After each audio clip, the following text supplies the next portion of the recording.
5, a ship hit the Bridge of Lions today in downtown St. Augustine. Thank you for joining us. I'm Heather Crawford. And I'm Anthony Austin, so I want you to take a look at this. This video actually shows the moments the ship was right up against the bridge. Marina officials say the bridge and the ship did not sustain significant damage.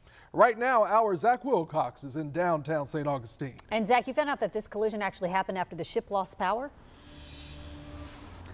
Yeah, Heather, the harbor master told us that both of its engines shut down. Just a tough way to end a 4-day voyage coming down from Virginia. So once that happened, it was really at the mercy of the wind. Those engines cut off while it was waiting for the bridge to go up, and they never quite made it through. So that's when it was pushed up against the side of the bridge. And this ship is pretty unique, the NAO Trinidad. It's based on, or it's a replica of the ship that Magellan took across the world in the 1500s. So it made for a peculiar sight for folks that were on either side of the bridge waiting for it to get towed to safety.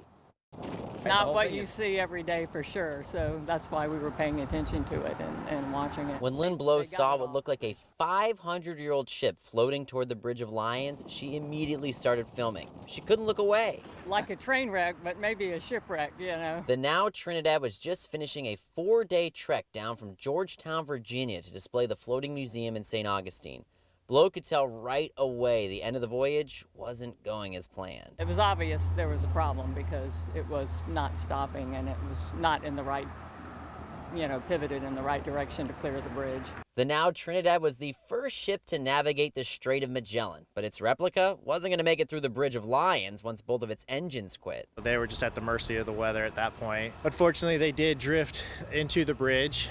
It was a very minimal, easy impact. There was no damage to the boat or the bridge. Harbor Master Eric Malden says several agencies towed the ship away. Blow was concerned when she saw the bridge close down during the process. Because that's a big bottleneck for traffic here in St. Augustine. Not to have the Bridge of Lions is not a good thing for us. The Florida Department of Transportation sent inspectors to survey the bridge, and a spokesperson says they determined it was safe and it reopened within about 15-20 minutes, putting an end to an eventful morning for Blow. It wasn't a catastrophe or anything.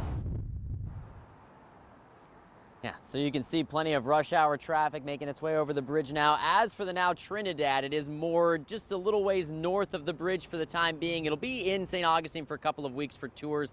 Supposed to start those tours today, but while they wait to get it inspected, they were canceled for today. So hopefully we'll get an update on when they'll be able to open those up to the public. In St. Augustine, Zach Wilcox, First Coast News, on your side.